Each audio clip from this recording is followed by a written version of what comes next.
नमस्कार, city centre show में आपका स्वागत है। मुंबई से मैं हूं पूजा भारद्वाज और शो की शुरुआत कर रहे हैं चुनाव के तारीखों के ऐलान की खबर से।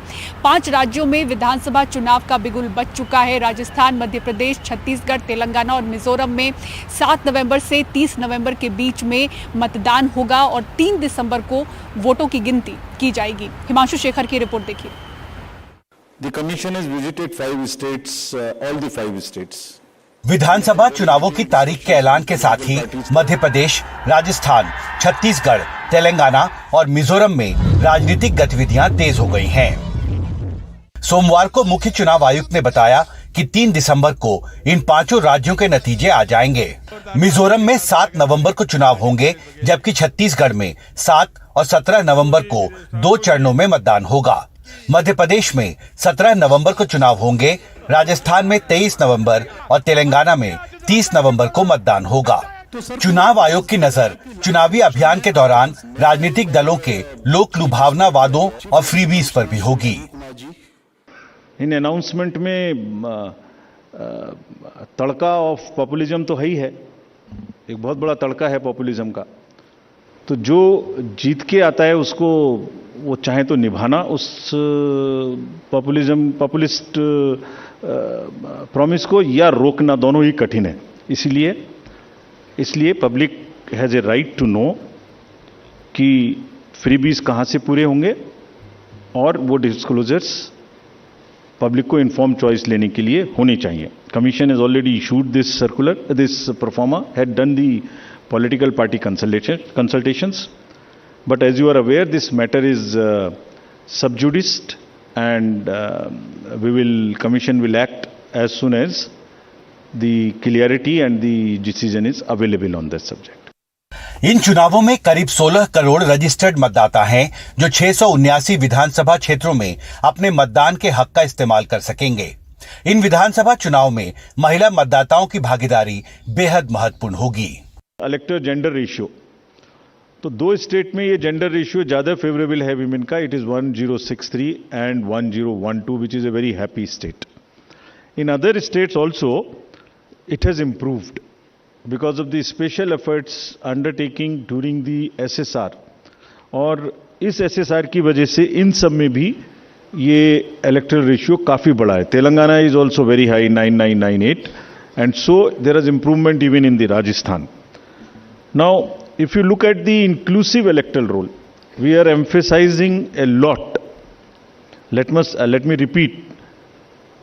जो इलेक्टरल रोल है वो पूरी तरीके से प्योर हो, वो पूरी तरीके से हेल्दी हो, इसके ऊपर में बहुत एम्फेसिस है। चुनाव आयोग के मुताबिक इन चुनावों में करीब 60 लाख फर्स्ट टाइम वोटर भी भाग लेंगे। साथ ही आयोग की नजर आपराधिक पृष्ठभूमि वाले उम्मीदवारों पर भी होगी। मुख्य चुनाव आयुक्त राजीव कुमार ने एनडीटीवी से कहा है कि इन विधानसभा चुनावों में अगर कोई भी राजनीतिक दल किसी आपराधिक पृष्ठभूमि वाले उम्मीदवार को टिकट देता है, तो राजनीतिक दल और उम्मीदवार दोनों को विधानसभा क्षेत्र में स्थानीय अखबारों में कम से कम 3 बार ये जानकारी पब्लिश करनी होगी सार्वजनिक तौर पर कि उस उम्मीदवार के खिलाफ किस तरह के आपराधिक मामले हैं और उसे टिकट क्यों दिया गया। मुख्य चुनाव आयुक्त ने कहा है कि आयोग इस बारे में जानकारी जुटाकर सुप्रीम कोर्ट में एक रिपोर्ट भी सबमिट करेगा। इन चुनावों में देश के हर 6 में से 1 मतदाता भाग लेगा और हर 6 में से 1 विधानसभा क्षेत्र में मतदान होगा। जाहिर है अगले लोकसभा चुनाव से पहले ये एक तरह का मिनी इलेक्शन होगा। दिल्ली से जेवियर के साथ हिमांशु शेखर, एनडीटीवी इंडिया। मध्य प्रदेश और छत्तीसगढ़ में बीजेपी और कांग्रेस दोनों ही अपनी अपनी सरकार बनाने की भविष्यवाणी कर रहे हैं। अनुराग द्वारी की रिपोर्ट दिखाते हैं आपको। In Madhya Pradesh this coincides with the second phase of Chhattisgarh. Deepavali के 5 दिनों बाद मध्य प्रदेश की सभी 230 सीटों पर एक ही दिन यानी 17 नवंबर को मतदान हो जाएगा। 16 दिन बाद 3 दिसंबर को नतीजे आएंगे। 21 अक्टूबर को नोटिफिकेशन जारी होगा। 30 अक्टूबर तक नामांकन हो सकेंगे। 2 नवंबर तक नाम वापस लिए जा सकते हैं। इस बार राज्य में 5,60,60,925 वोटर सरकार की किस्मत का फैसला करेंगे। छत्तीसगढ़ में 2 चरणों में चुनाव होंगे, 7 नवम्बर और 17 नवम्बर। नतीजे वहां भी 3 दिसंबर को। पहले चरण में 20 सीटों पर वोटिंग होगी, जिसमें बस्तर की 12 और राजनांदगांव लोकसभा की 8 विधानसभा सीटें शामिल है। दूसरे चरण में बाकी 70 सीटों पर मतदान होगा। मध्य प्रदेश और छत्तीसगढ़ में कांग्रेस बीजेपी दोनों अपनी अपनी सरकार बनने की भविष्यवाणी कर रहे हैं। चुनाव की तारीखों का ऐलान हो गया है। मैं चुनाव आयोग को धन्यवाद करता हूं और चुनाव आयोग को जो 80 प्लस के मतदाता और दिव्यांग मतदाताओं के लिए व्यवस्था की है, एक अभिनव प्रयोग किया है, इसके लिए मैं चुनाव आयोग को धन्यवाद करता हूं। भारतीय जनता पार्टी का एक एक कार्यकर्ता प्रत्येक बूथ पर 65,423 बूथों पर 64,523 बूथों पर भारतीय जनता पार्टी के कार्यकर्ता चुनावी मैदान में भाजपा का झंडा लेकर के जो विकास और गरीब कल्याण के साथ खड़ा है, इस पर उतर गए हैं। विकास और गरीब कल्याण पर मध्य प्रदेश के मन में मोदी के संकल्प के साथ भारतीय जनता पार्टी इस चुनाव में प्रचंड बहुमत की जीत दर्ज करेगी। भारतीय जनता पार्टी की तैयारी पूरी है और हमने 2 महीने से चुनाव की तैयारी में पूरी शक्ति झोंकी है।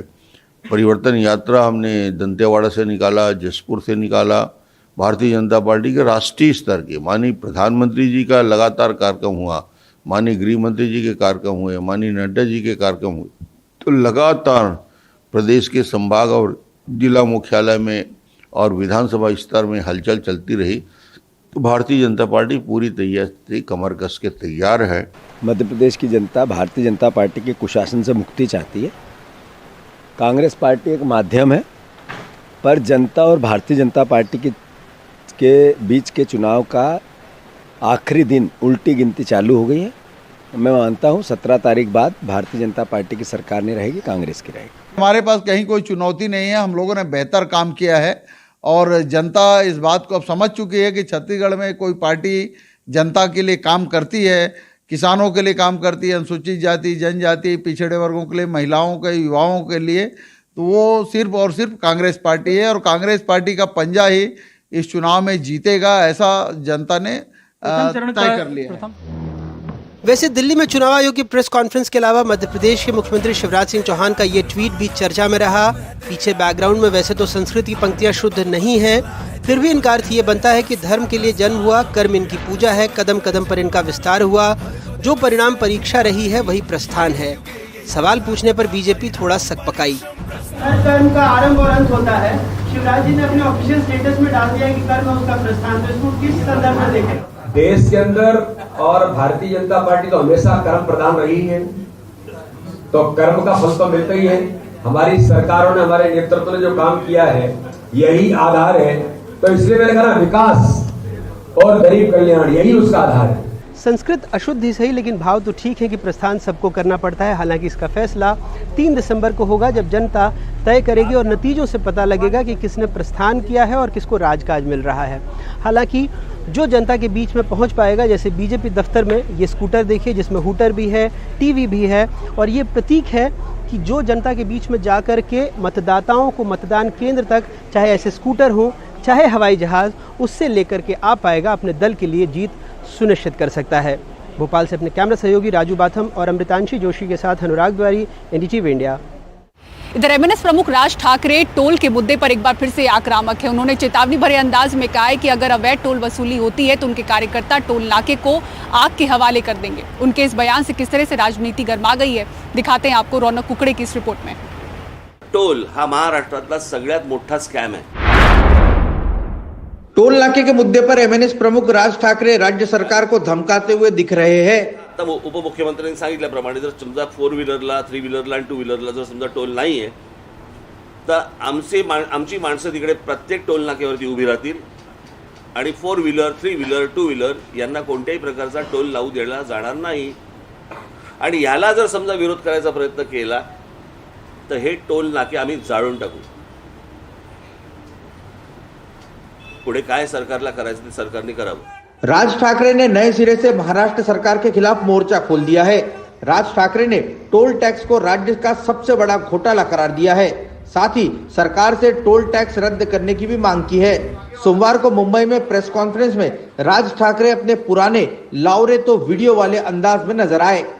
एक एक कर देवेंद्र फडणवीस, उद्धव ठाकरे, अजीत पवार और गोपीनाथ मुंडे तक के पुराने बयान वाले वीडियो दिखाकर नेताओं को याद दिलाया कि चुनाव से पहले वादा किया था कि सत्ता में आए तो टोल बंद होंगे।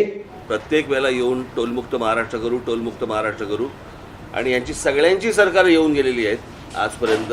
याच्यापैकी एकही गोष्ट झालेली नाही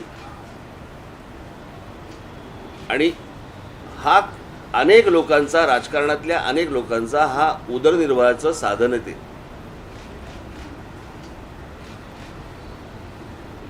त्यांच्याकडे दर दिवसाला, दर आठवड्याला आणि दर महिन्याला यांच्याकडे या टोलमधनं हे पैसे जात असतात. इस मुद्दे पर राज ठाकरे ने मुख्यमंत्री एकनाथ शिंदे से मिलने का वक्त मांगा है. राज ठाकरे ने कहा कि वो सीएम एकनाथ शिंदे के जवाब का इंतजार करेंगे.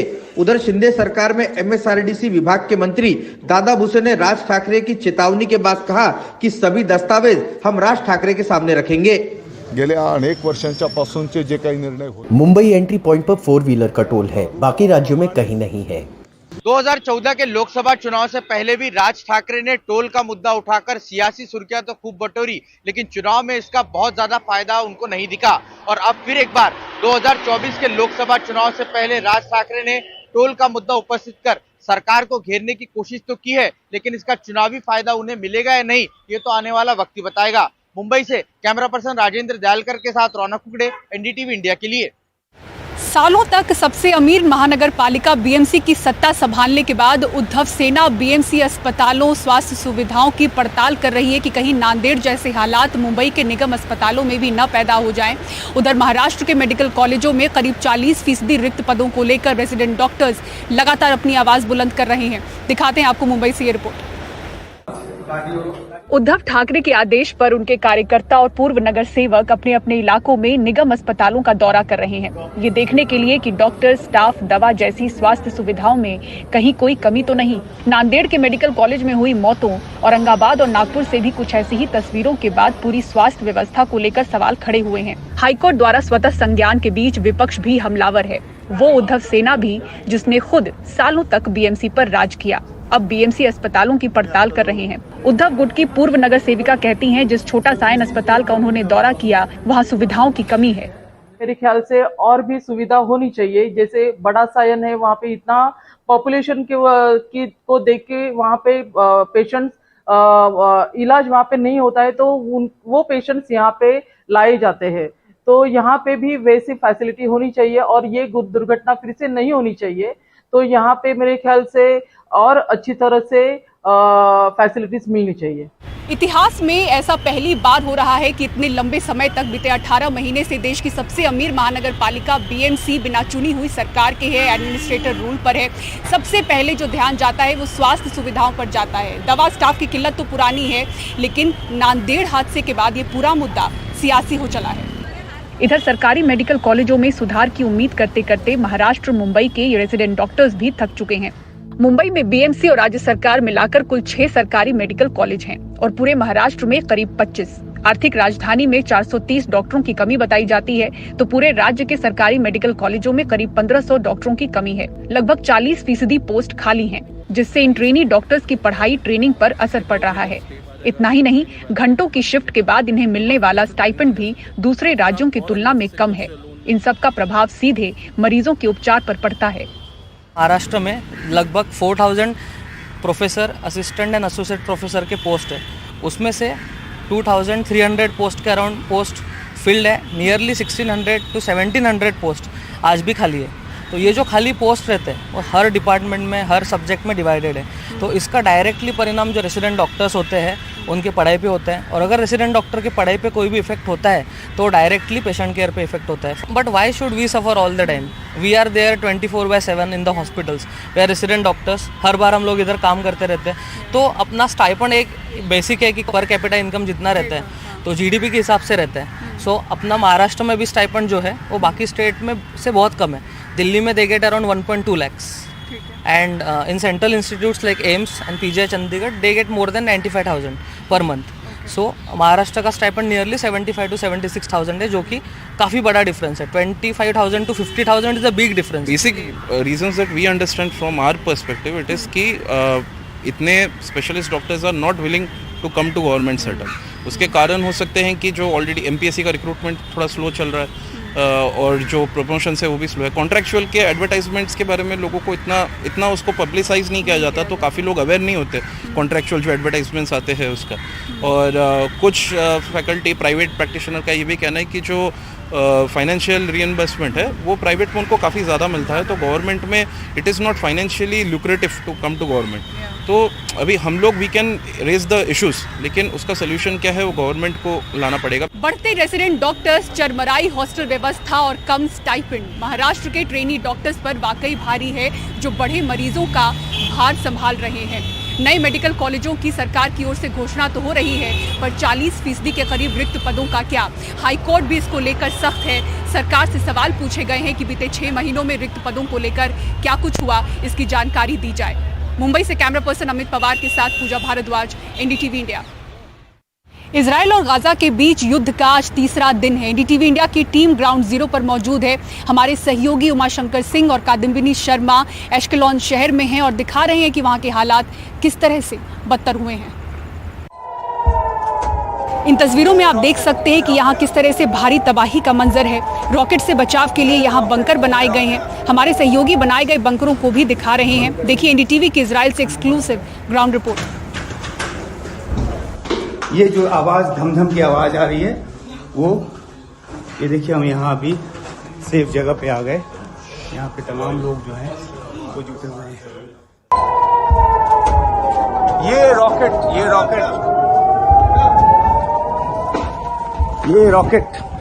रॉकेट अभी चला गाजा पट्टी की तरफ से और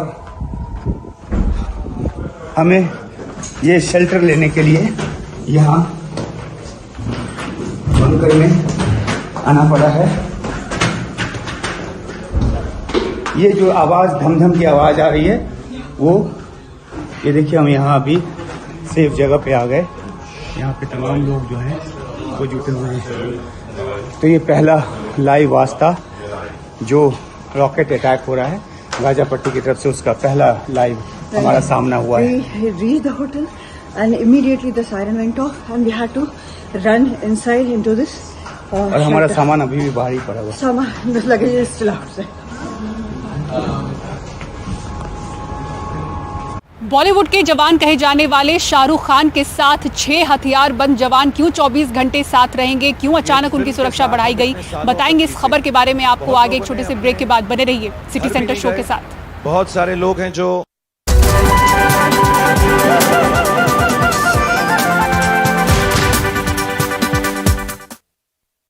बॉलीवुड अभिनेता शाहरुख खान की सुरक्षा बढ़ा दी गई है। मुंबई पुलिस ने अब उन्हें Y+ कैटेगरी की सुरक्षा दी है, यानी कि 6 हथियारबंद जवान अब 24 घंटे शाहरुख खान के साथ रहेंगे। कि एक फिल्म के साथ हम इतने सालों पुलिस को खुफिया जानकारी मिली है कि शाहरुख खान को जान का खतरा है। पता चला है कि हाल ही में उनकी फिल्म पठान और जवान के हिट होने के बाद शाहरुख खान अंडरवर्ल्ड और गैंगस्टर्स के निशाने पर हैं। जिनके बच्चे यहाँ पर हो गए, मेरे डायरेक्टर एटली के। रविवार को अमेरिका में सबसे बड़े हिंदू मंदिर का उद्घाटन हुआ। इसके निर्माण में 12 साल लगे। ये मंदिर न्यू जर्सी में है। टाइम स्क्वायर से 90 मीटर दक्षिण में मौजूद 183 एकड़ के इस मंदिर के निर्माण में करीब 12 साल लगे। 2011 से इस मंदिर के निर्माण की शुरुआत हुई। 12,000 से ज्यादा वॉलंटियर्स ने इसके निर्माण में हिस्सा लिया। 18 अक्टूबर से लोग इस मंदिर में जाकर दर्शन कर सकेंगे।